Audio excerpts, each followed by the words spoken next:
గల మా కన్న తండ్రి, మీ ఘనమైన నామానికే వేలాది వందనములైనా గడిచిన కాలం అంతా తండ్రి, మీ అపారమైన కృప చేత మమ్మల్ని ఈ లోకంలో కాపాడి తండ్రి, ఈ లోకంలో ఉంచిన ఆయన ఉదయకాల సమయంలో మీ మాటలు మాట్లాడటకు వినుటకు మాకు ఇచ్చిన గొప్ప ధన్యతను బట్టే మీ కృతజ్ఞతాస్తులు చెల్లిస్తున్నాను తండ్రి.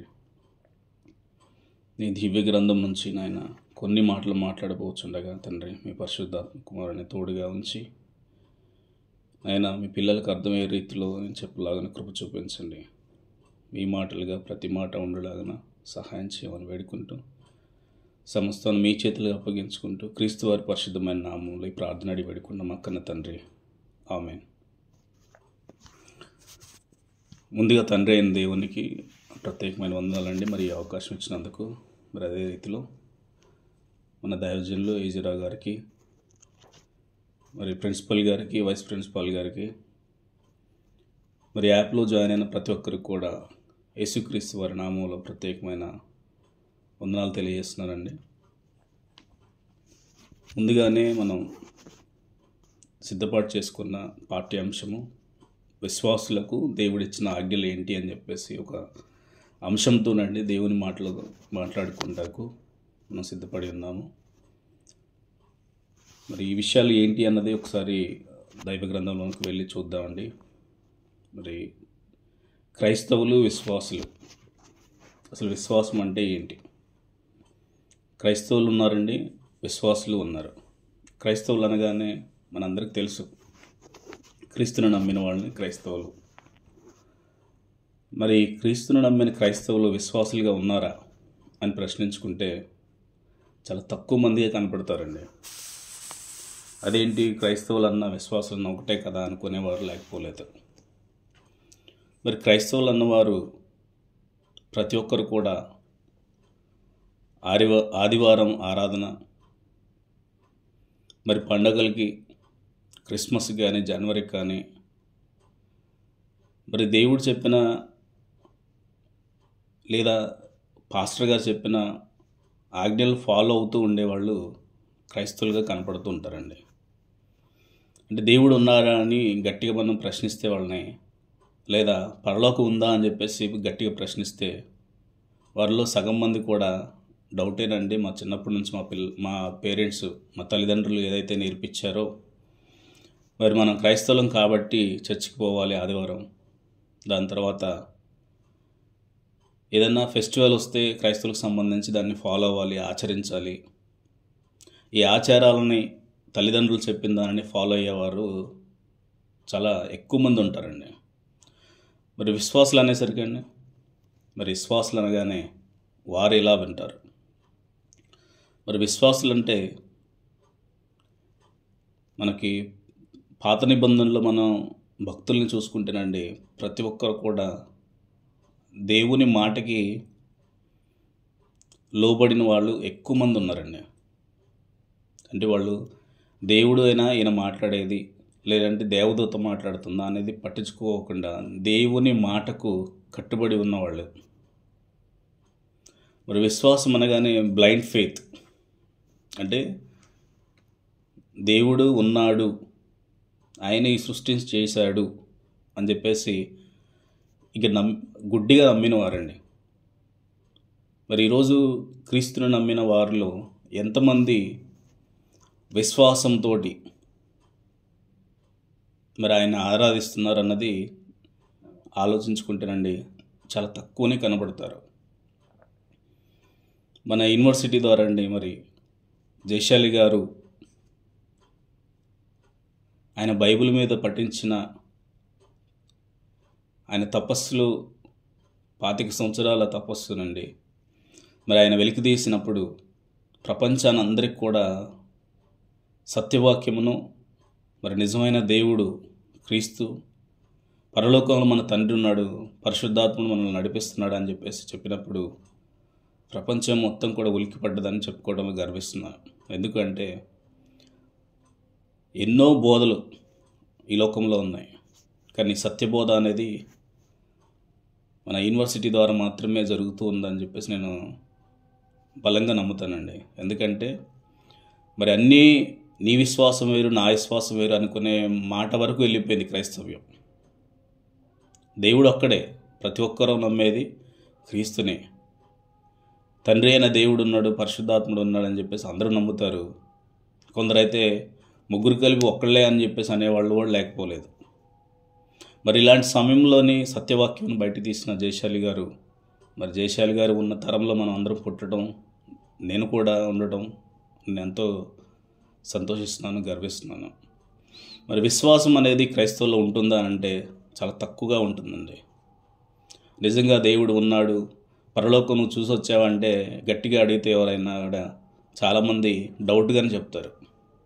కానీ మరి కొన్ని న్యూస్లో చూస్తేనండి కొంతమంది పాస్టర్లే నిజంగా క్రీస్తు ఉన్నాడా అని అడిగినప్పుడు వాళ్ళని హేతువాదులు రుజువులు చూపించండి అంటే రుజువులు ఎటువంటి కనపడట్లేదు అని చెప్పేవారు కూడా ఉన్నారండి. అంటే వారికి సత్యవాక్యం సరిగా అర్థం కాక, లేదా బైబిల్ని పఠించక, సరైన బోధకుడి దగ్గరికి వెళ్ళలేక, వాళ్ళు మరి దేవుని గురించి సరైన ఇన్ఫర్మేషన్ తీసుకోక ఉన్నారండి. అందుకని వాళ్ళు క్రీస్తు గురించి రుజువులు చెప్పలేకపోయారు. ఎన్నో డిబేట్స్ మనం చూసే ఉంటాం. కొంతమంది మేము క్రైస్తవులోనే నమ్ముకున్నామండి, కానీ గట్టిగా మేము విశ్వాసంలో లేము అన్నట్టుగానే చెప్తూ ఉండేవాళ్ళు సమాధానం. అసలు దేవుడు బైబిల్లోని విశ్వాసం గురించి ఏం చెప్పాడు, విశ్వాసులు ఎలా ఉంటారు అనేది కూడా మనం చూద్దామండి. పాఠంలోనికి వెళ్దాం. హెబ్రీయులకు రాసిన పత్రిక 11వ అధ్యాయము 1వ వచనం చూద్దామండి. హెబ్రీయులకు రాసిన పత్రిక, అపోస్తలుడైన పౌలు గారు రాసిన హెబ్రీయులకు రాసిన పత్రిక 11వ అధ్యాయము 1వ వచనం. విశ్వాసం అనున్నది నిరీక్షింపబడిన వాటి యొక్క నిజస్వరూపము. విశ్వాసం అనేది నిరీక్షింపబడు వాటి యొక్క నిజస్వరూపమును, అదృశ్యమైనవి ఉన్నవనుకుంటకు రుజువునై ఉన్నది. అదృశ్యమైనవి, మన కంటికి కనిపించనివి. అంటే విశ్వాసం అనేది నిరీక్షింపబడు వాటి యొక్క నిజస్వరూపములు. మన కంటికి ఏదైతే కనిపించదో, ఏమేమి కనిపించదండి మన కంటికి?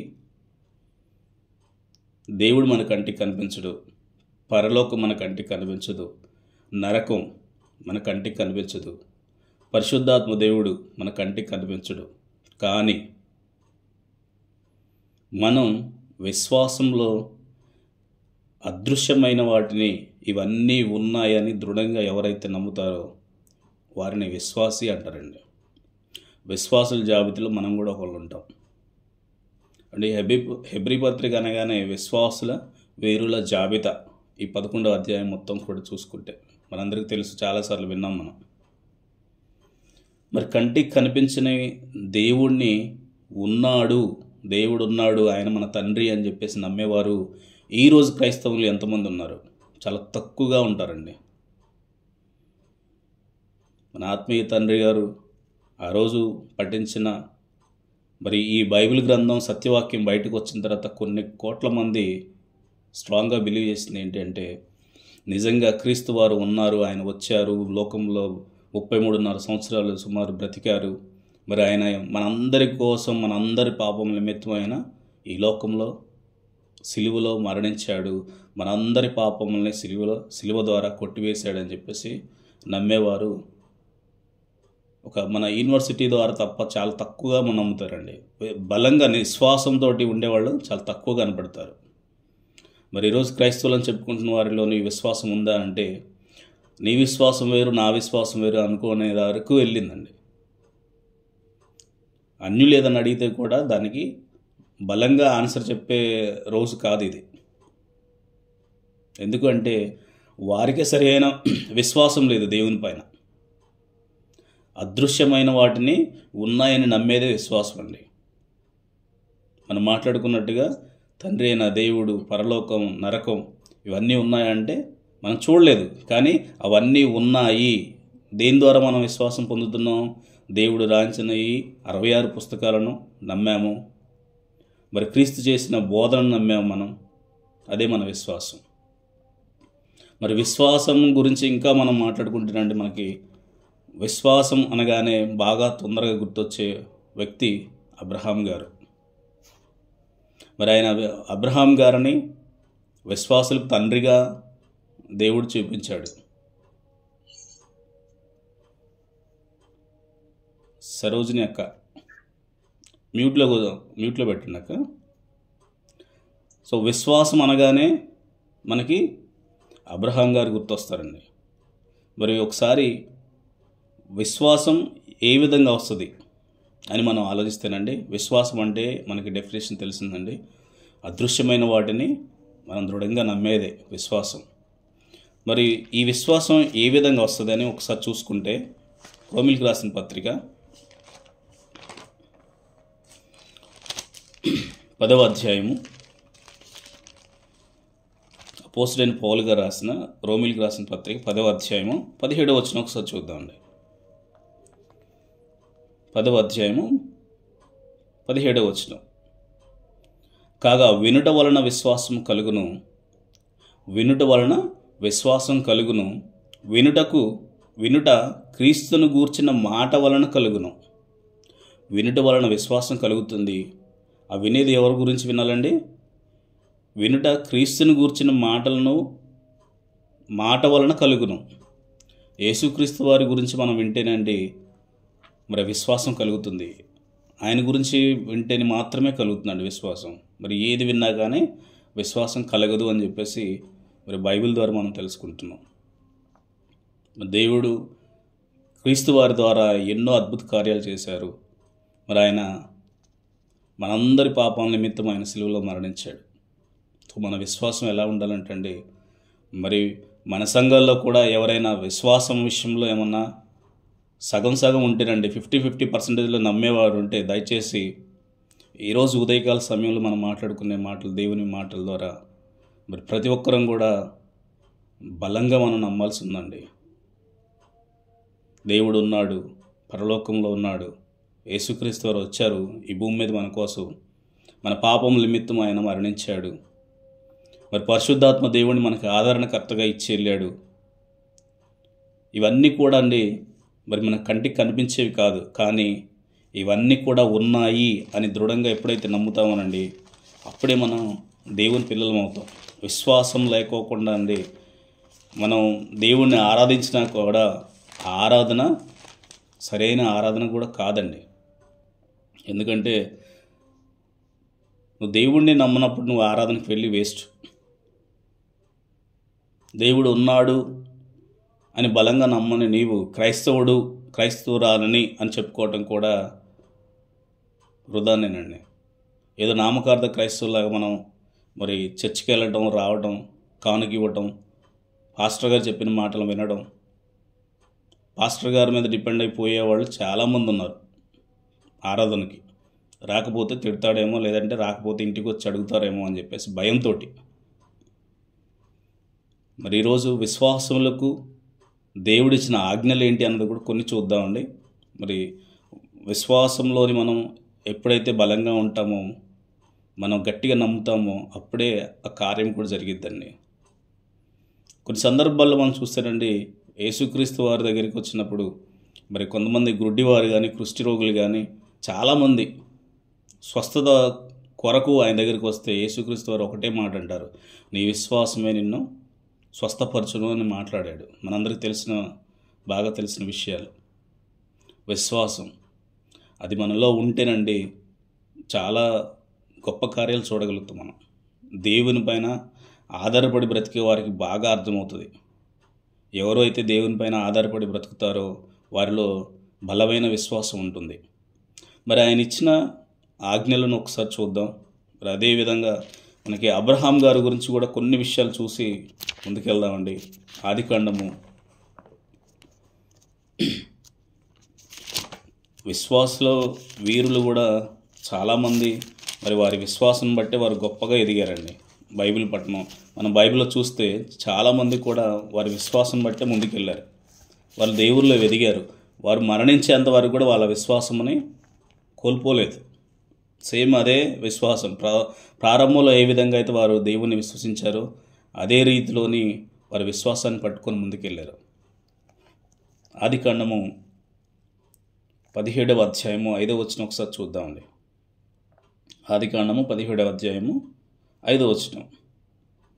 మరియు ఇక మీదట నీ పేరు అబ్రాము అనబడదు, నిన్ను అనేక జనములకు తండ్రిగా నియమించితని గనుక నీ పేరు అబ్రహాము అనబడును. మరి అబ్రహాం గారిని అనేక జన్మలకు తండ్రిగా నియమించాడు దేవుడు. మరి ఆ మాటని మనం ఆలోచిస్తానండి. ఆయన ఏ విషయంలో అన్నాడు? ఆయన గొప్ప విశ్వాసం ఏదైతే ఉందో ఆ విశ్వాసానికి ఆయనలాగా ఎవరైతే దేవుణ్ణి విశ్వసిస్తారో, విశ్వాసంతో ఉన్నారో వారందరూ కూడా మరి అబ్రహాం గారికి పిల్లలు అని చెప్పేసి దేవుడే మాట్లాడుతున్నాడండి. ఒక మాట చూద్దాం. గలతీలకు రాసిన పత్రిక, అపోస్తలుడైన పౌలు గారు గలతీలకు రాసిన పత్రిక 3వ అధ్యాయము 6-7 వచనాలు చూద్దామండి. గలతీలకు రాసిన పత్రిక 3వ అధ్యాయము 6-7-9 వచనాల వరకు చూద్దాం. అబ్రహాము దేవుని నమ్మెను, అది అతనికి నీతిగా ఎంచబడెను. కాబట్టి విశ్వాస సంబంధులే అబ్రహాము కుమారులని మీరు తెలుసుకునుడి. విశ్వాస సంబంధులే అండ్ అందరూ క్రైస్తవులు అబ్రహాం గారికి కుమారులు కాదండి. దేవుడు ఆల్రెడీ డివైడ్ చేశాడు. ఇక్కడ డివైడ్ చేసి మరి అపోస్తలుడైన పౌలు గారి ద్వారా రాయించిన గొప్ప మాట ఏంటంటే, విశ్వాస సంబంధులే అబ్రహాము కుమారులని మీరు తెలుసుకునుడి. ప్రతి ఒక్కరూ నేను అబ్రహాం కుమారుణ్ణి అని చెప్పి చెప్పుకోవడానికి వీలు లేదు. ఇక్కడ ఏంటి? వారు విశ్వాసం కలిగి ఉండాలి. మనం ముందుగా మాట్లాడుకున్న విధానం బట్టి అదృశ్యమైన వాటిని ఎవరైతే నిరీక్షించి వాటిని అదృశ్యమైన వాటిని ఉన్నాయి అని చెప్పేసి దృఢంగా నమ్ముతారో వారు మాత్రమేనండి విశ్వాస సంబంధులు. విశ్వాస సంబంధులే అబ్రహాం గారికి కుమారులని మీరు తెలుసుకునుడి.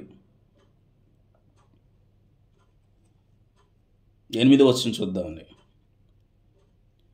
దేవుడు విశ్వాసం మూలంగా అన్ని జనులను నీతిమంతులుగా తీర్చునని లేఖనము ముందుగా చూచి నీ అందు అన్ని జనులందరూ ఆశీర్వదింపబడుదురని అబ్రహామునకు సువార్తను ముందుగా ప్రకటించును.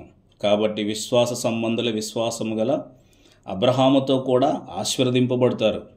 చాలామంది చూడండి, మరి ప్రార్థనలోనండి అబ్రహాం గారిని దీవించినట్టు నన్ను కూడా దీవించాను అంటారు. కానీ మరి అబ్రహాం గారికి ఉన్న విశ్వాసం నీలో నాలో ఉందా అని చెప్పేసి ప్రశ్న వేసుకోరు.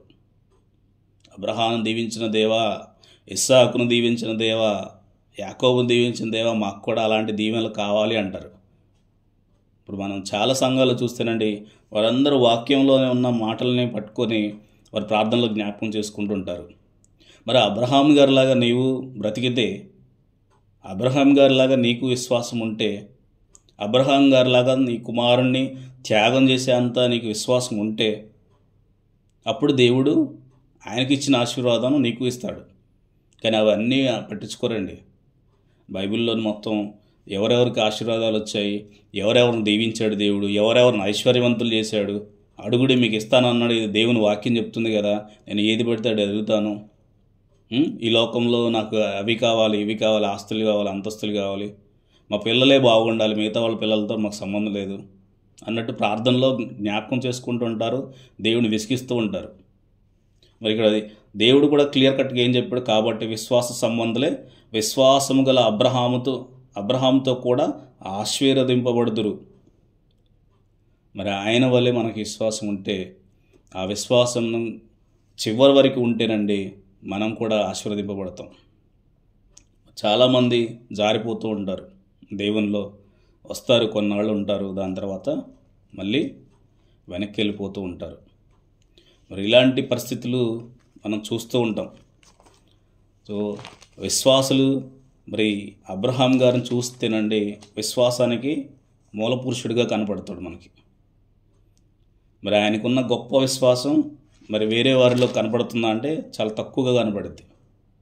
ఆయన మొట్టమొదటిగా మనకి తెలిసిన విషయం, తన కుమారుని కావాలి అన్నప్పుడు దేవుడు వెనకాడుకోకుండా ఆయన కుమారుణ్ణి బలి ఇవ్వడానికి రెడీ అయిన వ్యక్తి అబ్రహాం గారు. అదే మనం మన పిల్లల్ని దేవుని సన్నిధి పంపించడానికే చాలా ఇష్టపడం. అలాంటిది దేవుని కొరకు ఏం పెంచుతారు? దేవునికి ఇవ్వాలి అంటే ఇస్తారా? ఇవ్వలేరు. ఎందుకంటే నేను 9 మాసాలు మోసికని పెంచి పెద్దవాడిని చేశాను, నేను తీసుకుపోయి పాస్టర్ చేతులు పెట్టడం ఏంటి నా కుమారుని అనేవారు కూడా లేకపోలేదు. ఇంకో మంచి మాట చూసుకుందామండి అబ్రహాం గారి గురించి. రోమిలికి రాసిన పత్రిక, అపోస్తలుడైన పౌలు గారు రాసిన రోమిలికి రాసిన పత్రిక 4వ అధ్యాయము 17వ వచనం ఒకసారి చూద్దామండి. 4వ అధ్యాయము 17వ వచనం. తాను విశ్వసించిన దేవుని ఎదుట అనగా మృతులను సజీవులుగా చేయువాడును లేని వాటిని ఉన్నట్టుగానే పిలుచువాడునైనా దేవుని ఎదుట అతడు మనందరికీ తండ్రి అయి ఉన్నాడు. ఇందును గూర్చి నిన్ను అనేక జనములకు తండ్రినిగా నియమించుతానని రాయబడి ఉన్నది. మరి అబ్రహాం గారి గురించి రాసిన మాట అండి ఇది.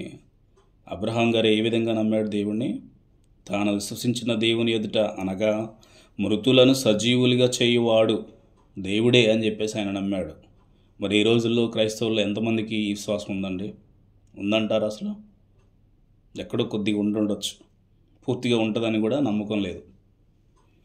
మృతులను సజీవులుగా చేయువాడును లేని వాటిని ఉన్నట్టుగానే పిలుచువాడునైనా దేవుని ఎదుట అతడు మనందరికీ తండ్రి అయి ఉన్నాడు. దేవుడు ఏదైనా చేయగలుగుతాడు అని చెప్పేసి దృఢంగా నమ్మిన వ్యక్తి అబ్రహాం గారు. మరి ఈరోజు మనం విశ్వాసులకు దేవుడిచ్చిన ఆజ్ఞల గురించి మాట్లాడుకుంటున్నాం అండి. మరి దేవుడు ముందుగానే మన ఎదుట మాదిరిగా ఉంచాడు. నీ విశ్వాసం నా విశ్వాసం ఏ విధంగా ఉండాలంటే ఇంత బలంగా ఉండాలండి. ఒక అబ్రహాం గారిని ముందు పెట్టాడు మనకి. మనం కూడా దేవుణ్ణి నమ్మితేనండి మనల్ని కూడా వేరే వారికి మాదిరిగా ఉండేలాగా మన విశ్వాసం కలిగి ఉండాలి. దేవుడు ఉన్నాడా బ్రదర్ అంటే ఉన్నాడు, 100% ఉన్నాడు. మనకు తండ్రి ఉన్నాడా? ఉన్నాడు. నేను పలానా అతనికి నేను పుట్టాను అని చెప్పేసి ఎంతైతే దృఢంగా మనం మాట్లాడతామో శారీరక సంబంధం మన తండ్రిని గురించి, మరి మన కన్న తండ్రి అయిన దేవుని గురించి కూడా మనం అంత దృఢంగా మాట్లాడాల్సిన వారమై ఉన్నాం. అప్పుడే మనం క్రైస్తవులం. మనలో విశ్వాసం లేకుండా నేను క్రైస్తవుని, దేవుని బిడ్డని, దేవుని కార్యక్రమాలు నేను చేస్తాను, నా దగ్గర డబ్బు ఉంది, నేను ఎంతైనా ఖర్చు పెట్టగలుగుతాను అంటే నీలో విశ్వాసం లేనప్పుడు నువ్వు ఎన్ని కార్యక్రమాలు చేసినా అవన్నీ బూడిదలో పోసిన పన్నీరు వంటిదే. ఎందుకని? విశ్వాసం లేనప్పుడు ఎన్ని చేసేయండి. విశ్వాసం లేకుండా ఎంతోమంది ఎన్నో కార్యక్రమాలు చేస్తారు. ఆ దేవుడన్నా ఉంటే ఉన్నాడు, లేకపోతే లేదు, నాకు పాస్టర్ గారు చెప్పారు నేను చేస్తున్నాను అనేవారు లేకపోలేదు ఈ లోకంలో, క్రైస్తవుల్లో. ఎందుకు? వారికి ఈ లోకానుసారమైన గొప్పలు లేదా మనుషుల్లో నుంచి ఖ్యాతి రావాలని ఇలా చేసేవారు కూడా కోకొల్లలు ఉన్నారండి. చాలామంది ఉన్నారు క్రైస్తవులు.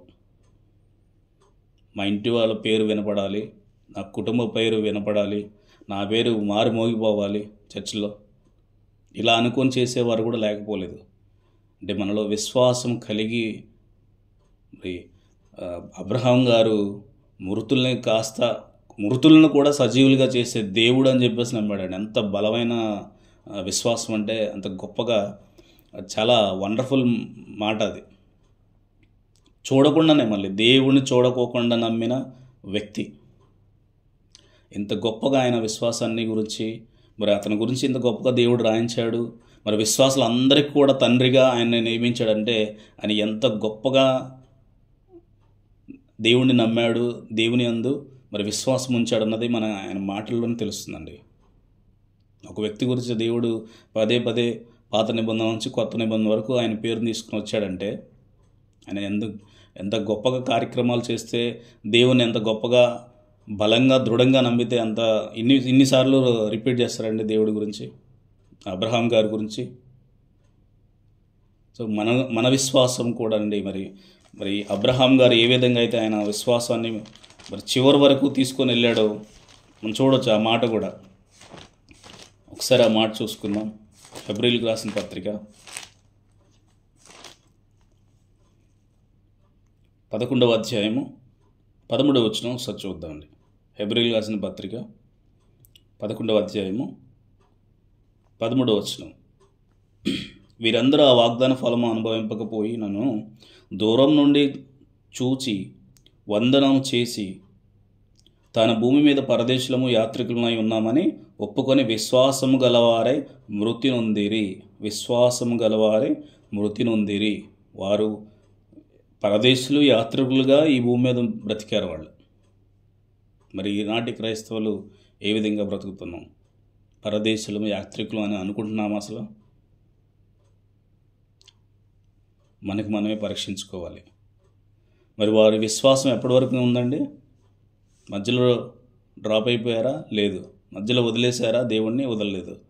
మరి ఆయన్ని వారు మరణించేంత వరకు కూడా వారి విశ్వాసాన్ని గట్టిగా పట్టుకొని ఉన్నారు. చిన్న చిన్న ప్రాబ్లమ్స్ వస్తారండి. మరి క్రైస్తవ్యంలో క్రొత్తగా వచ్చే వారిని చూస్తే, దేవుణ్ణి నమ్మి బాప్తిసం పొందిన వారిని చూస్తేనండి, మరి వారు కొంతవరకు ఉంటారు, మధ్యలోనే వదిలేస్తారండి దేవుణ్ణి. ఎందుకు?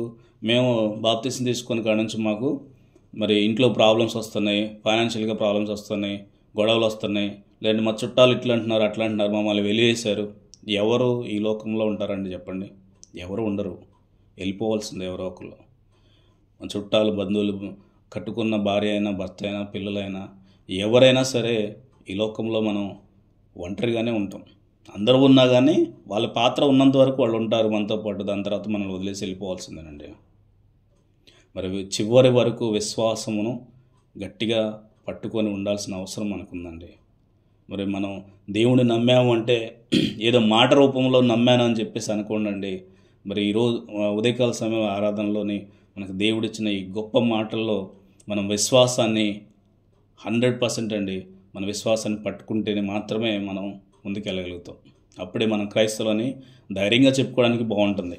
మరి దేవుణ్ణి నమ్మిన మనము, మరి దేవుడు ఆయన చెప్పిన మాటల్ని, ఆయన యందు విశ్వాసమును మనల్ని మనం పరీక్షించుకోవాల్సిన వారమే ఉన్నామండి. మరి విశ్వాసులకు ఇచ్చిన ఆజ్ఞలు కూడా కొన్నిటిని చూద్దామండి. ఇది 2 సార్లుగా చెప్పాలని అనుకున్నాను, ఎందుకంటే ఎక్కువగా పెద్ద పాఠంగా ఉంది ఇది. మరి విశ్వాసం అనగానేమి, దాని తర్వాత దానికి సంబంధించి మరి అబ్రహాం గారి గురించి మనం మాట్లాడుకున్నాము. ఇది మనకి 40 మినిట్స్లో సరిపోయే లెసన్ కాదండి. కొన్ని విషయాలు మీకు నేను షేర్ చేస్తాను.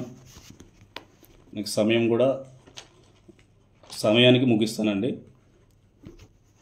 మొదటి తెస్సలోనికీయులకు రాసిన పత్రిక, అపోస్తలుడైన పౌలు గారు రాసిన మొదటి తెస్సలోనికీయులకు రాసిన పత్రిక 5వ అధ్యాయము 22వ వచనం.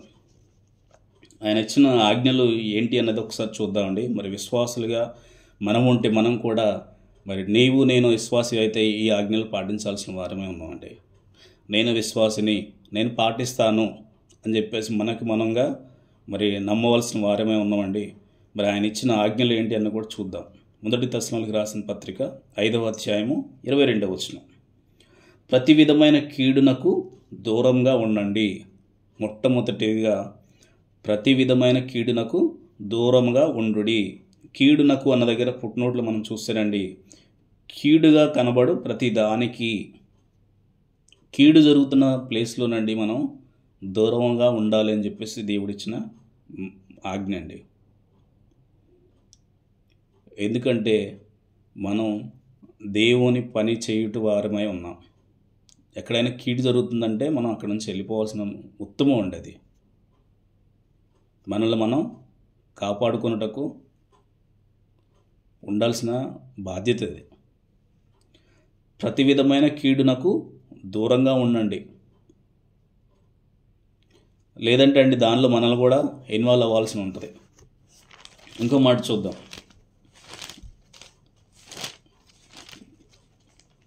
పేతురు గారు రాసిన మొదటి పత్రిక 2వ అధ్యాయము 11వ వచనం. మొదటి పత్రిక పేతురు మొదటి పత్రిక 2వ అధ్యాయము 11వ వచనం అండి. ప్రియులారా, మీరు పరదేశులను యాత్రికులనై ఉన్నారు కనుక ఆత్మకు విరోధముగా పోరాడు శరీరేచ్ఛలను విసర్జించాలి. ఏంటండి? ఆత్మకు విరోధముగా పోరాడు శరీరేచ్ఛలను విసర్జించాలి. ఈ రెండవ ఆజ్ఞగా మనం పరిగణలోకి తీసుకోవాలండి. మొట్టమొదటిగా కీడునకు దూరంగా ఉండాలి. ఏ విధమైన కీడు కూడా ఎటువంటి కీడైనా కానీ దానికి మనం దూరంగా ఉండాలండి. రెండవదిగా ఆత్మకు విరోధముగా పోరాడే శరీరేచ్ఛలను విసర్జించాలి. మరి ఆత్మ శరీరం వేరు అని చెప్పేసి జైశాలి గారు సత్యవాక్యాన్ని బయటికి తీసుకొచ్చినాకనే చాలామందిలో అవేర్నెస్ వచ్చిందండి, అంటే అవగాహన వచ్చింది. అంతకుముందు లేదండి. నేను కూడా చాలామంది పాస్టర్ల దగ్గర మరి బోధ వినుకుంటూనే పెరిగాను. మరి సత్యవాక్యమును విన్న తర్వాత నేను విన్న వాక్యము ఈ వాక్యం ఏంటి, అందరూ చెప్పేది బైబిలే, కానీ బైబిల్ని స్టోరీలుగా చెప్పిన పాస్టర్ లేకపోలేదు. మనం కూడా వినే ఉంటాం, చాలామంది ఎక్స్పీరియన్స్ అయ్యి ఉంటాం. అందరూ ఎక్స్పీరియన్స్ అయిన తర్వాతనండి మరి సత్యబోధలోకి మనం వచ్చాం. మరి మనల్ని దేవుడు ఏర్పరచుకున్నాడు. ఆయన మాటలు ఈ 2023 నుంచి మన జెట్సిమేట్ కంటిన్యూ అవుతుందండి. మరి మీరందరూ కూడా నా సత్యవాక్యమును మీరు ప్రకటించే వారుగా నేను మిమ్మల్ని ఏర్పరచుకున్నారనేది దేవుడు మన అందరినీ ఏర్పరచుకునండి. ఈరోజు ఉదయకాలంలో ఈరోజు దేవుని మాటలు మనం మాట్లాడుకుంటూ ఉన్నాం, వింటూ ఉన్నాం. మరి ఆత్మకు విరోధముగా పోరాడు శరీర ఆశలను విసర్జించాలి. శరీర క్రియలు చాలా ఉన్నాయి, మనందరికి తెలిసినవే. మరి ఆత్మ వేరు శరీరం వేరు కాబట్టి అండి, ఆత్మగా మనం ఎక్కువగా ఆలోచించాల్సిన వారమే ఉన్నామండి. శరీరం గురించి ఆలోచిస్తానండి దేవునికి దూరం అయిపోతాం. అది ఏ ఏజ్లోనైనా సరే దేవునికి దూరం అయిపోతాం. శరీరం గురించి ఎక్కువగా ఆలోచించి శరీరం చెప్పిన ఈ ఆశలను ఎక్కువగా మనం వాటిని నెరవేర్చుటకు ముందుకెళ్తానండి, దేవునికి దూరం అయిపోవటం తప్పదు. ఎందుకంటే శరీరానికి ఆత్మకి చాలా వ్యత్యాసం ఉంది. దేవుడు ఆత్మ కనుక ఆత్మతోనూ సత్యముతోనూ ఆయన్ని ఆరాధించాలి. దేవుని వాక్యం సెలవిచ్చి ఉన్నది, మనందరికీ తెలుసు. సో ఆత్మకి ఎక్కువగా మనం ప్రయారిటీ ఇవ్వాలి. శరీరానుసారంగా శరీరం కోరుకున్న కోరికలన్నీ తీర్చుకుంటూ వెళ్ళామనుకోండి, దేవునికి దూరం అవ్వాల్సిందే. లేదు, శరీర కోరికలు తీర్చుకుంటూ దేవునిలో ఉన్నామా, దేవుని మోసం చేసినట్టే. ప్రతిదీ ఆయనకు తెలుసు. మన ఆలోచన రాకముందే మన ఆలోచన ఎరిగిన గొప్ప దేవుడు, గొప్ప తండ్రి. సో మనం మన ఆలోచనలను ఆత్మకు సంబంధించినగా మన ఆలోచనలు ఉండాలి. మనం ప్రతిరోజు మనం ఏదో ఒక విధంగా మనకి విజయరావు గారు వాక్యం ద్వారా కలుస్తూ ఉన్నాం, మాట్లాడుతున్నాం, దేవుణ్ణి పరిచయం చేస్తూ ఉన్నారు, వింటూ ఉన్నాం. ప్రతి మెసేజ్లో కూడా అండి మన జీవితంలో ఏం జరుగుతుంది, మనం సరిచేసుకోవాల్సినవి ఏంటివి, ఎంతో అద్భుతమైన పాఠాలని, కొత్త పాఠాలను తీసుకొచ్చి మన ముందుకు తీసుకొచ్చి మరి ఎంతో గొప్ప సంగతులను మనకు తెలియజేస్తున్నారు. సో మనకి ఇలాంటి గొప్ప ఆత్మీయుడు మరి విజయరావు గారు మన యందు ఉండటం చాలా గొప్పగా నేను ఆనందిస్తున్నాను, గర్విస్తున్నానండి. ఎందుకంటే చాలామంది మరి వారు చేసే బోధల్లోనూ మరి యూనివర్సిటీలో కూడా కొంతమంది ఎక్కువ ప్రేమ చూపించేవారు ఉన్నారు, దేవుని పిల్లలని తక్కువ ప్రేమ చూపించేవారు కూడా లేకపోలేదు. సో చాలా కాలేజీల్లో మనం చూసుంటాం, కొంతమంది కొంత లిమిట్ వరకే వాళ్ళకి నేర్పిస్తారు, కానీ ఇక్కడ అన్లిమిటెడ్. విజయరావు గారి దగ్గర అన్లిమిటెడ్ ప్యాకేజ్ తోటి మనం నేర్చుకుంటాం దేవుని జ్ఞానం, ఎనీ రిస్ట్రిక్షన్ లేకుండా. చాలామంది చూడండి రిస్ట్రిక్షన్స్ పెడతారు, కానీ ఇక్కడ ఎటువంటి రిస్ట్రిక్షన్ లేకోకుండా దేవుని మాటలను ప్రతిరోజు మనకు అందిస్తున్నారు. ఇలాంటి గొప్ప దైవజనుడు మన మధ్యలో ఉండటం, మరి ఆయన దగ్గర మనం తర్ఫీదు పొందటం చాలా ఆనందం వేస్తుంది, గర్వంగా ఉందండి. సో యవనస్తులు ఎక్కువ అనే దగ్గర ఉన్నది కూడా యవనస్తులమే ఉన్నాం. ఎందుకంటే మరి యవన కాలంలోనే దేవుని కాడి మోయాలని చెప్పేసి దేవుని మాట ఏదైతే సెలవిస్తుందో ప్రతి యవన బిడ్డను కూడా ఆయన కాపాడుతున్నాడు. మరి చాలామంది పాస్టర్లు చూస్తారండి, ఎవరైనా చర్చికి రాకపోతే వదిలేస్తారు. మరి ఇక్కడ అలా కాదు, నువ్వు ఎందుకు రాలేదు నాన్న, ఏంటి పరిస్థితి అని చెప్పేసి మాట్లాడి పరామర్శించి మరి దేవునికి దగ్గర చేస్తూ ఉంటారు. ఒక వారం చర్చికి వెళ్ళలేదంటే దేవునితోటి కొంచెం సంబంధం అనేది కట్ అవుతుందండి. మన రక్త సంబంధాలతోటి మన బంధువులతో మాట్లాడేటప్పుడు చూడండి, రోజు ఫోన్లో మాట్లాడేవాళ్ళు లేకపోలేదు. ఒకరోజు కూడా మాట్లాడుకోకుండా ఉండలేని వాళ్ళు కూడా ఉన్నారు. సో వారికి ఒకరోజు ఫోన్ చేయలేదంటే ఏదో అయిపోయిందా ఏంటి అని చెప్పేసి నెక్స్ట్ డేలో హడావుడిగా మాట్లాడుతుంటారు. మరి దేవునితోటి మన కనెక్టివిటీ ఏదైతే ఉందో ఆ కనెక్టివిటీ ఒక వారం మనం రాకపోతే రెండో వారం కంపల్సరీ మరి దేవునితో సంబంధం కలిగి ఉండాలి మనం. ఎందుకంటే మనం దేవుని పిల్లలం. మరి ఆయన గొప్ప సంకల్పం ద్వారా మనం ఈ లోకంలోనికి వచ్చాం. ఆయన పని నెరవేర్చుటకు, ఆయన పని చేయుటకు మనల్ని ఏర్పరచుకున్నాడు దేవుడు ఈ లోకానికి. అందుకు మరి మన ఆత్మకు విరోధంగా పోరాడే శరీరేచ్ఛలను విసర్జించాలి. లేదంటే అండి శరీరానికి లొంగిపోతే ఆత్మని పాతాళానికి పంపించినట్టే. చనిపోయిన తర్వాత తెలిసిద్దిలే అని చెప్పేసి అనుకోవడం కాదండి.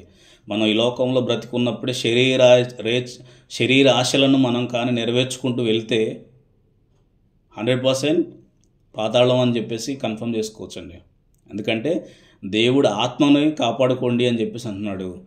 మరి ఆత్మకు విరోధంగా ఉన్న శరీరేచ్ఛలను వదిలేయండి అంటున్నాడు దేవుడు. అది వదిలేయకుండా మనం దీన్ని పట్టుకొని ఆత్మను కూడా పట్టుకొని ముందుకు వెళ్దాం అనుకుంటే మాత్రం చాలా కష్టం. 2 పడవల మీద కాళ్ళేసి ప్రయాణం చేస్తున్నట్టే. మనం సామెత మాట్లాడుకుంటాం కండి, 2 పడవల మీద కాళ్ళేసి జర్నీ చేయకూడదు అని చెప్పేసి. మరి ఆత్మకు శరీరానికి రెండింటికి చాలా తేడా ఉంది. ఆత్మేమో దేవుని వైపు, దేవుని సన్నిధి, దేవుని వాక్యము, దేవుడు పరలోకం అని చెప్పేసి మాట్లాడుతుంటుంది ఆత్మ. మరి శరీరం ఏమో ఈ లోకం చూడు, ఇది బాగుంది అది కొను, ఇది చేసుకో ఇది బాగుంటుంది, ఇంకా అది చేసి ఇది చేయి, ఇంకా నీ శరీరం చాలా సుఖపడిద్ది అని చెప్పేసి ఆత్మ శరీరానికి మన శరీరం ఈ లోకానుసారమైన కోరికలు కోరుతూ ఉంటుంది. ఆత్మ దేవుని వైపు నువ్వు పరిగెత్తు, ఫలానా రోజు మీటింగ్ ఉంది పరిగెత్తు. మన కళ్ళ ముందే మనకి విజయరావు గారు కనపడుతున్నారు. ఆయన ఈ వయసులో ఎన్నో ప్రాంతాలు కంటిన్యూ జర్నీ చేస్తూనే ఉన్నారు. మనం ఒక్కరోజు లేదా 2 రోజులు జర్నీ చేస్తేనండి అలసిపోతూ ఉంటాం. కానీ విజయరావు గారు మరి ఆయన ఓపికకి దేవుడు నిజంగా ఎంత గొప్పగా ఓపిక ఇచ్చారంటే, మరి దేవుని పని చేయాలని ఆయన సంకల్పం, ఆయన కంకణం కట్టుకున్నాడు అంటాం చూసారా, బలంగా ఆయన నమ్మాడు. ఆయన తిరుగుతూ ఉన్నారు, సువార్తను ప్రకటిస్తూ ఉన్నారు. ఆ రోజు పౌలు గారు దేశాలను ఎలా అయితే దాటి వెళ్ళిపోయి మరి సువార్త చేశారో, ఈరోజు మన దైవజనులు కూడా మరి రాష్ట్రాలు దాటి మరి డిస్టిక్లను దాటి వెళ్ళిపోతూ ఉన్నారు సువార్త చెప్పడానికి. మరి ఇంత గొప్ప దైవజనుల మధ్య మనం ఉండి మరి మనం తర్ఫీదు పొందుతున్నామంటే అండి చాలా గొప్ప విషయం అని కూడా నేను భావిస్తున్నాను. మన ఆత్మకు విరోధముగా పోరాడు శరీర ఇచ్చలను విసర్జించాలి, లేకపోతే చాలా కష్టం అండి. ఇంకొక మాట చూద్దామండి, ఇంకో గొప్ప మాట. రోమిలికి రాసిన పత్రిక 16వ అధ్యాయము 17వ వచనం. రోమిలికి రాసిన పత్రిక 16వ అధ్యాయము 17వ వచనం. సహోదరులారా, మీరు నేర్చుకునిన బోధకు వ్యతిరేకముగా భేదములను ఆటంకములను కలుగు చేయువారని కనిపెట్టి ఉండుడని మిమ్మల్ని బతిమాలుకొనుచున్నాను. అపోస్తలుడైన పౌలు గారండి మరి గొప్పగా దేవుడు ఆయన ద్వారా రాయించాడు. సహోదరులారా, మీరు నేర్చుకున్న బోధకు వ్యతిరేకముగా భేదములను ఆటంకములను కలుగు చేయవారిని కనిపెట్టుకుని ఉండాలి అండి. మన విశ్వాసాన్ని దెబ్బతీసేవారు లేకపోలేదు ఈ లోకంలో. చూడండి, జయశాలి గారు మరి ఆయన ఈ స్వస్థతల విషయంలో మాట్లాడినప్పుడు అండి స్టార్టింగ్లోని చాలా గొడవలు జరిగాయి. ఎక్కడ చూసినా కానీ మరి జయశాలి గారు అబద్ధ బోధ చేస్తున్నారని చెప్పేసి హడావుడిగా మాట్లాడుకున్న వాళ్ళు చాలామంది ఉన్నారు. కానీ ఈరోజు ఎలా ఉన్నారు? Pin drop silence. ఎందుకు? సత్యవాక్యమును ప్రకటించింది ఏకైక వ్యక్తి జయశాలి గారు. ఆ జయశాలి గారి ద్వారా వచ్చిన కొన్ని లక్షల మంది మనలాంటి వారు ఉన్నారు. మరి ఈరోజు ప్రతి ఒక్కరు కూడా సైలెంట్ ఎందుకు అయిపోయారు? ఆయన చెప్పింది బైబిల్లో ఉన్న వాక్యాన్ని ప్రకటించాడు. ఆయన పరిశోధన చేసి మాత్రమే మాట్లాడాడు అని చెప్పేసి ప్రపంచానికి అర్థమైంది. మనకు తెలుసు ఎన్నో సవాళ్ళు చేశారు. స్వస్థత వరాలని మీ దగ్గర ఉంటే మీరు రండి, డిబేట్కి కూర్చుందాం, మాట్లాడదాం అని చెప్పేసి అన్నారు. ఎవరు రాలేదు. ఇక చూడండి, మనం నేర్చుకున్న బోధకు వ్యతిరేకముగా భేదములు కానీ ఆటంకాలు కానీ కలుగు చేసే వారి విషయంలో మనం కనిపెట్టి ఉండాలి. మన సంఘాల్లో కూడా దూరతారు అలాంటి వారు. సంఘాల్లో దూరినప్పుడు కూడా వారు అసలు ఏం మాట్లాడుతున్నారు, ఏం చెప్తున్నారు మన సహోదరులకు సహోదరులకు అని చెప్పేసి ప్రతి ఒక్కరిపైన దృష్టి పెట్టాల్సిన అవసరం ఉందండి. ఇలాంటి వారు ఎవరైనా ఎంటర్ అయ్యారా మన సంఘంలోనికి? మనం నేర్చుకునే ఈ సత్యవాక్యమును తప్పుదారి పట్టించడానికి సాతానుగాడు వాడి ఏజెంట్లను కూడా పంపించుకుంటాడు. కాదు, ఇలా లేదు, స్వస్థతలు ఉన్నాయి, ఇలా అడుగుడి మీకు ఇవ్వబడును అని చెప్పేసి దేవుడే వాక్యం రాయించాడు కదా. మరి ఆ రోజు శిష్యులతోటి చెప్పాడు కదా, శిష్యులు కూడా చాలామంది స్వస్థపరిచారు కదా, వాళ్ళకు కూడా స్వస్థత వరాలు ఉన్నాయి, నీకెందుకు ఉండదు, నాకెందుకు ఉండదు, మనం క్రైస్తవం కాదా, మనం నమ్మింది కూడా క్రీస్తునే కదా, వారు ఫాలో అయింది క్రీస్తునే కదా. ఇలా మాట్లాడండి. మరి మనల్ని కూడా తప్పుదావ పట్టడానికి కూడా మనల్ని ఆటంకపరిచి మనల్ని కూడా వాడి వైపు అపవాదిగాడి వైపు తిప్పేలాగా కూడా మాట్లాడేవారు లేకపోలేదు. అందుకే మనం కనిపెట్టుకొని ఉండాలని చెప్పేసి బతిమాలు కొనుచున్నాడండి పౌలు గారు. మీరు నేర్చుకున్న బోధకు వ్యతిరేకముగా భేదములు కానీ ఆటంకాలు కానీ కలుగజేసేవారు ఉన్నట్లయితే మనం కనిపెట్టుకొని ఉండాలి అలాంటి వారిని. ఇది మనకు దేవుడిచ్చిన బాధ్యత. సంఘాల్లోనే కొత్త వారు వచ్చినా, లేదంటే మునుపటి వారు ఉన్నా, లేదా మధ్యలో ఇంకొంతమంది యాడ్ అవుతున్నా, లేదా ఒక మీటింగ్కి వెళ్ళినప్పుడు కూడా అలాంటి ప్లేస్లో కూడా కొంతమంది యాడ్ అవుతూ ఉంటారు. ఇట్లుంది కదా, అట్లుంది కదా, మళ్ళీ వాక్యాన్ని చూపిస్తారు. అపవాదిగాడే క్రీస్తుకి వాక్యాన్ని చూపించి ఈ వాక్యంలో నీకు రాయబడి ఉన్నది కదా అని చెప్పేసి వాక్యం ద్వారానే ఆయన క్రీస్తుకే బోధ చేశాడు అపవాదిగాడు. అలాంటిది మనం ఎంత చాలా చిన్నవారం. దేవాది దేవుడిగా ఉన్న క్రీస్తు వారికే వాక్యం ద్వారా బోధ చేశాడు అపవాదిగాడు అంటే మరి మనలాంటి వారికి ఈజీగా పడిపోతారు. సో మనం జాగ్రత్త పడి ఉండాలి. సో అలాంటి వారు ఎవరైనా ఉంటే మనం బోధకు వ్యతిరేకంగా ఎవరైతే ఉంటారో వారి విషయంలో మనం జాగ్రత్త పడాలండి. ఇంకో మాట చూసుకుందామండి. మత్తయి సువార్త 6వ అధ్యాయము 34వ వచనం. మత్తయి సువార్త 6వ అధ్యాయము 34వ వచనం. రేపటిని గూర్చి చింతింపకుడి, రేపటి దినము దాని సంగతులను గూర్చి చింతించును, ఈనాటి కీడు ఆనాటికి చాలును. రేపటిని గురించి చింతించొద్దు.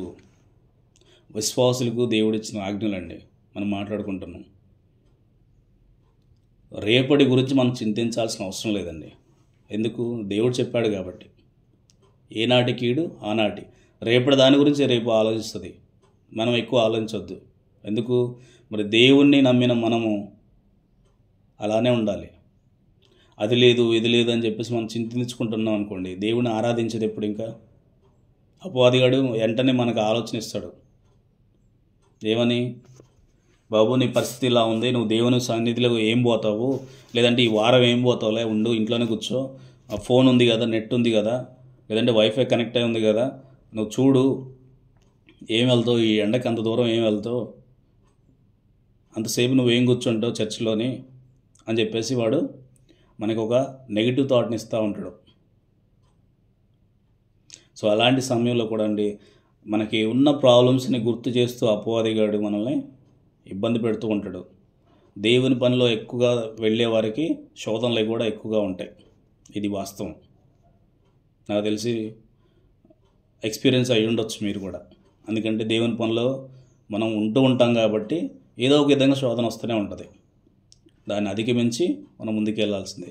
అందుకే మనం ఫ్యూచర్లో ఏమవుతుందో, ఏం లేవు మన దగ్గర, లేదంటే ఏ రోజే ఆ రోజే మనకి ఇది అయిపోతుంది, ఫైనాన్షియల్ స్టెబిలిటీ లేదు మనకి, లేదంటే ఉన్న ప్రాబ్లమ్స్ని ఏ విధంగా ఫేస్ చేయాలి అని చెప్పేసి రేపు ఏం సంభవిస్తుందో అని చెప్పేసి మనం చింతించొద్దు అంటున్నాడు దేవుడు.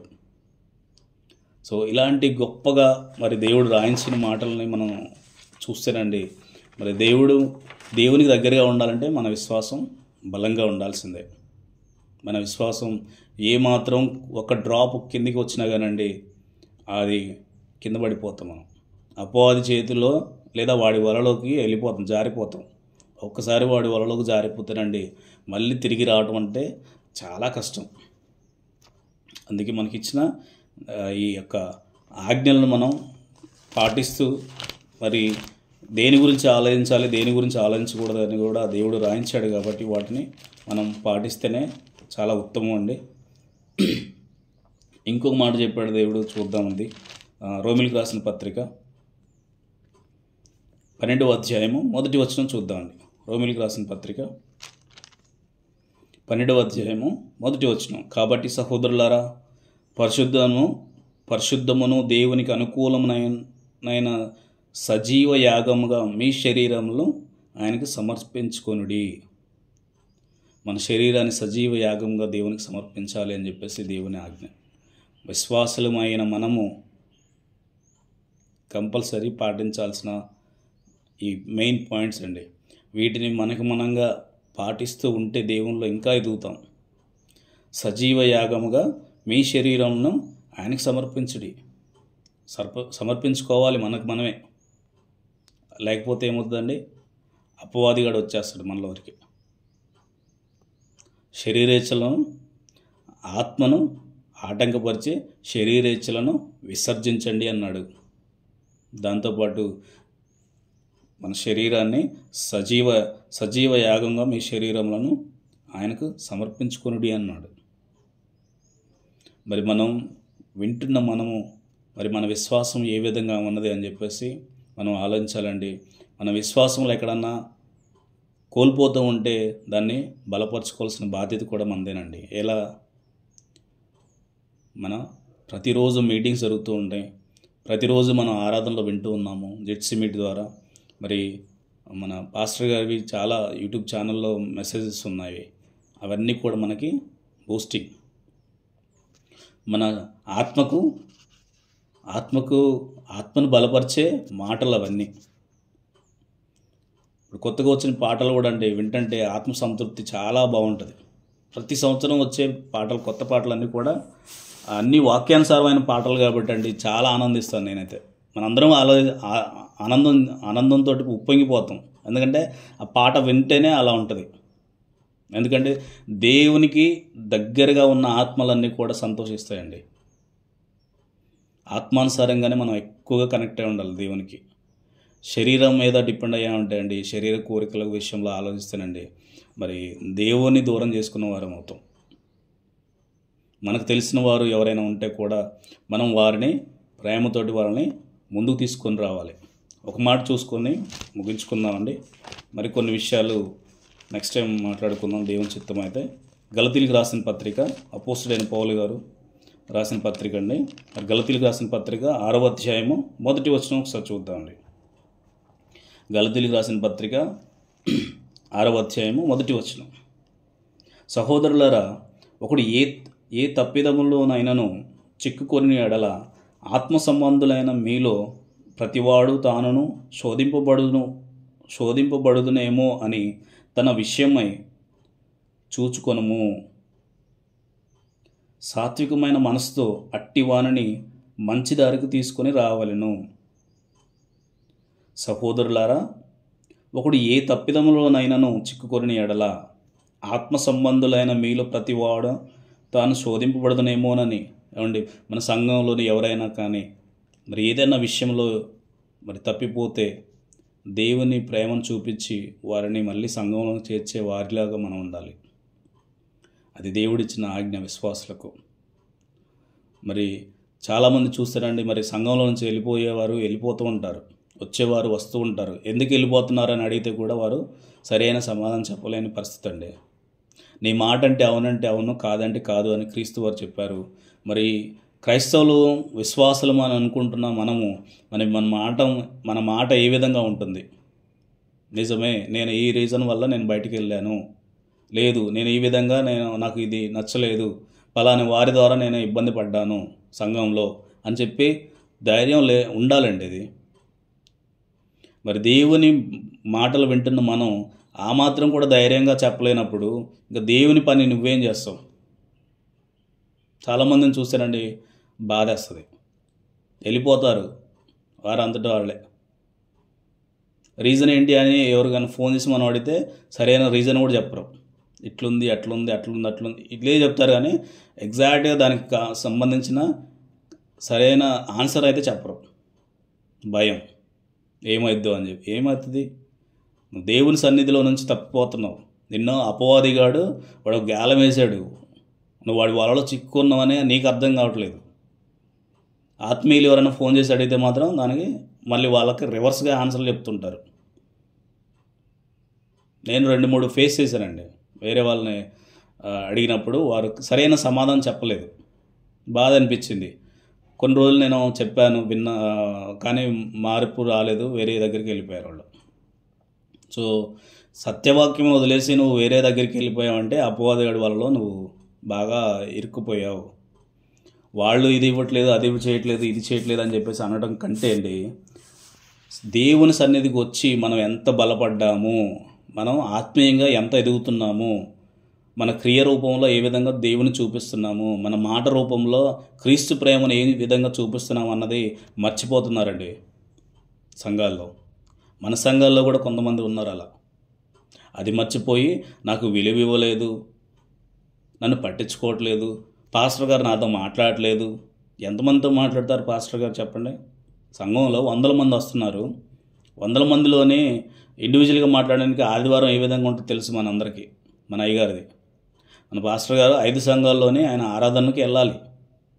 ఆయన వాక్యము ప్రిపేర్ అవ్వాలి, వాక్యాన్ని మనందరికి చెప్పాలి. మళ్ళీ చెప్పిన పాఠం వేరే దగ్గర కొత్త పాఠమే చెప్తారు కూడా.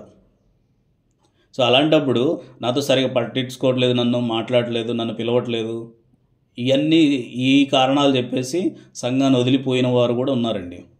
అది తప్పు, చాలా తప్పు. నువ్వు ఎవరి కోసం వస్తున్నావు సంఘానికి? దేవుని కోసం. రా, దేవుని గురించి మాట్లాడు, దేవుని గురించి నేర్చుకో, దేవుని సేవ చేయడానికి నిలబడు. అంతేగాని నన్ను పట్టించుకోవట్లేదు, నాకు ఫోన్ చేయలేదు అని చెప్పేసి సాకులు చెప్పేసి అపవాదిగాడి దారిలోకి వెళ్ళిపోతే ఎలా? వేరే వేరే సంఘాలకు వెళ్ళిపోతే ఆ పాస్టర్లు వేసే ఆ భజనలకి అక్కడికి అట్నుంచి అట్టే వెళ్ళిపోతారు. ఇంకా దేవుని వాక్యము సరైన బోధ జరుగుతున్న స్థలాన్ని వదిలిపెట్టి మనం వేరే దగ్గరికి వెళ్ళిపోతారండి, ఆత్మ నిన్ను గద్దిస్తూ ఉంటుంది. ఆత్మను అప్పుడు ఏం చేస్తారు? వీళ్ళు ఆర్పేస్తారు. ఆత్మ ఆర్పొద్దని చెప్పేసి దేవుడు అంటే, వీళ్ళు ఆత్మ ఆర్పించేసి అక్కడ చేసే భజనలకి ఇంకా శరీర కోరికలు ఏ విధంగా అయితే మనం నెరవేరుస్తామో అపవాదిగాడి కోరిక కూడా నెరవేరినట్టే. ఇంకా శరీర కోరికలు ఎప్పుడైతే నెరవేరుస్తూ ఉన్నామో అప్పుడు అపవాదిగాడు సంతోషించేవాడు. దేవుడేం బాధపడుతూ ఉంటాడు, అయ్యో నా కుమారుడు లేదా నా కుమార్తె ఇన్ని రోజులు ఈ విధంగా ఉండి ఈరోజు ఎందుకు ఇలా వెళ్ళిపోయింది. ఇలాంటి వారిని మనం చూస్తూ ఉన్నామండి. దయచేసి ప్రియమైన దేవుని పిల్లారా, మన విశ్వాసాన్ని మనం దృఢంగా నమ్మాలి. మరి అబ్రహాం గారు ఏ విధంగా అయితే ఆయన విశ్వాసం చివరి వరకు, అబ్రహాం గారు, ఇస్సాకు, యాకోబు వారు ఏ విధంగా అయితే ఈ లోకంలో పరదేశులుగా బ్రతికారో మనం కూడా ఆ విధంగానే మన విశ్వాసాన్ని ఎప్పుడైతే ఆ విధంగా పట్టుకొని ఉంటామో అప్పుడేనండి అబ్రహాం గారికి, ఇస్సాకు, యాకోబు వారికి ఎటువంటి ఆశీర్వాదం వచ్చిందో అబ్రహాం గారికి మనం ముందుగానే చూసుకున్నాం. విశ్వాస సంబంధులే అబ్రహాం గారి వలె ఎవరైతే ఉంటారో వారికి మాత్రం ఆశీర్వాదం అన్నాడు దేవుడు. చాలామంది అబ్రహాంకి ఇచ్చావు నాకెందుకు ఇవ్వు అని చెప్పేసి అడిగేవాడు లేకపోలేదు. అబ్రహాం గారు చేసినట్టు నువ్వు ఏమైనా చేసావా త్యాగాలు? లేదు. అబ్రహాం గారి విశ్వాసం ఉన్నట్టు నీ విశ్వాసం ఉందా? లేదు. మళ్ళీ నువ్వు అడుక్కుంటావు దేవుణ్ణి. ఎంతవరకు న్యాయం? సో విశ్వాసంలో నుంచి మనం విశ్వాసంలో అభివృద్ధి పొందాలి కానండి, మనం ఉన్న విశ్వాసాన్ని దిగజారిపోయేలాగా ఉండకూడదు. అందుకే ఆత్మతో దేవుని ఎప్పుడైతే మనం ఆరాధనలో ఉంటామోనండి అప్పుడు మన విశ్వాసం ఇంకా బలంగా ఉంటుంది. సో ఇతరులకు మనం మాదిరిగా కూడా ఉంటామండి. దేవుని చిత్తం అయితే ఇంకా కొన్ని విషయాలు ఉన్నాయండి, చాలా విషయాలు ఉన్నాయి మనకి దీని గురించి మాట్లాడుకోవడానికి. మరి సమయం కూడా మనకి ఇచ్చిన సమయం అయిపోయింది కనుక మరి నేను ముగిస్తున్నాను. చిన్న ప్రార్థన చేసుకుందాం అండి. పరిశుద్ధుడ, ప్రేమగల మా కన్న తండ్రి, మీ ఘనమైన నామానికి వేలాది వందనములు ఆయన. తండ్రి, ఈ యొక్క ఉదయకాల ఆరాధనలో నాయన మీ పిల్లల మధ్యలో నన్ను ఉంచి మీ యొక్క అమూల్యమైన మాటలు మాట్లాడుకున్నటకు ఆయన వినుటకు మాకు ఇచ్చిన సమయం నిమిత్తం, ఆయుష్ నిమిత్తం, ఆరోగ్య నిమిత్తము మీ కృతజ్ఞతాస్తుతులు చెల్లిస్తున్నాను తండ్రి. నాయన విశ్వాసులకు ఇచ్చిన ఆజ్ఞలో ఏంటి అని చెప్పేసి అంశంతో మేము మాట్లాడుకుని ఉన్నాం నాయన. అవును తండ్రి, మాకు మాదిరిగా ఉంచిన అబ్రహాం గారిని నాయన, ఆయనతో పాటు ఎంతోమంది విశ్వాస వీరులు, నోవాహు గారు, నాయన యేషియా, దావీదు, నాయన దానియేలు గారు, ఎంతోమంది విశ్వాసులు ఉన్నారు తండ్రి. వారందరి జీవిత చరిత్రలు మాకు ముందుగా పెట్టి మాకు మాదిరిగా ఉంచి మా యొక్క విశ్వాసాన్ని బలపరుస్తున్న విధానం బట్టి మీకు కృతజ్ఞతాస్తుతులు చెల్లిస్తున్నాను తండ్రి. ఇంత గొప్ప తండ్రి సత్యవాక్యమును మాకు నేర్పించిన తండ్రి నాయన జయశాలి గారి విషయంలో ప్రార్థించున్నాను నాయన. మంచి ఆయుష్న ఆరోగ్యం దయచేయండి, మా మధ్యలో ఇంకా ఉంచి తండ్రి. మీ యొక్క పని ఇంకా బలంగా చేసి నాయన తండ్రి, ఇంకెంతో మందిని మార్చేలాగా కృప చూపించండి. నిరంతరం శ్రామికుడు మా యొక్క దైవజనులు విజయరావు గారి విషయంలో, వారి కుటుంబం విషయంలో జ్ఞాపకం చేసుకోండి తండ్రి. రాత్రి అనక పగలనక తండ్రి నాయన ప్రయాణాలు జరుగుతూ ఉన్నాయి. దయచేసి మీ యొక్క దేవదూతలను కాపుదల్లో ఉంచి మీరు ఆ ప్రయాణాలు చేస్తున్నారని నేను నమ్ముచూ విశ్వసిస్తున్నాను తండ్రి. మా మధ్యలో మంచి దైవజనులు మాకు ఇచ్చినందుకే మీ కృతజ్ఞతాస్తుతులు చెల్లిస్తున్నాను ఆయన. ఎంతో మంది యవనస్తులని ఆయన తర్ఫీదు పొందించి తండ్రి MBDH కంప్లీట్ చేయించిన ఆయన ఒక సేవలో మమ్మల్ని అందరినీ వాడుకుంటున్న విధానం బట్టి మీ కృతజ్ఞతాస్తుతులు చెల్లిస్తున్నాను ఆయన.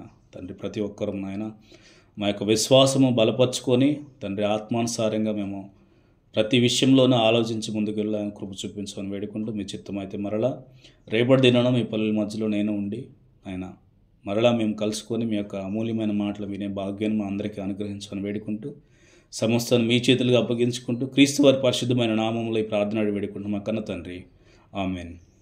అందరికీ వందనాలండి. Thank you.